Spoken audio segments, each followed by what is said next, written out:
আমরা সারা জীবন শুধু দৌড়াতে থাকি কিসের পেছনে? কখনো টাকার পেছনে, কখনো অন্যের চেয়ে ভালো থাকার নেশায়, আবার কখনো কেবল একরাশ অপ্রাপ্তির ক্ষোভে। আমরা আসলে কোথায় যাচ্ছি? জীবন মানে শুধু জয়ী হওয়া নয়, জীবন মানে আয়নার সামনে দাঁড়িয়ে নিজের হাসি মুখটা দেখতে পাওয়া। আমরা ভাবি আজ অনেক কষ্ট করি, কাল যখন সব হবে তখন সুখে থাকবো, কিন্তু সত্যিটা হলো সেই কাল আর কখনো আসে না। আমরা ভবিষ্যতের চিন্তায় আজকের এই সুন্দর মুহূর্তগুলোকে অবহেলায় হারিয়ে ফেলি। কারো ওপর রাগ করে থাকবেন না, সময় খুব কম। আজ যাকে আপনি এড়িয়ে চলছেন, কাল হয়তো তাকে খোঁজার জন্য পুরো পৃথিবী চষে ফেলবেন, কিন্তু পাবেন না।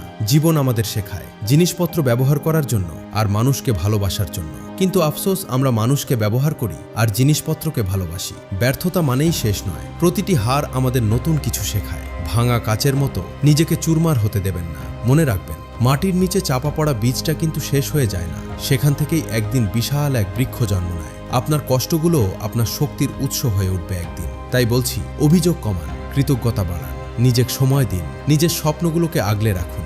দিন শেষে আপনি কত টাকা কামিয়েছেন তার চেয়ে বড় প্রশ্ন হলো আপনি কতজন মানুষের মনে বেঁচে থাকবেন। জীবনটা একবারই পাওয়া যায়, এটাকে আফসোস দিয়ে নয়, ভালোবাসা আর শিক্ষা দিয়ে সাজিয়ে নিন।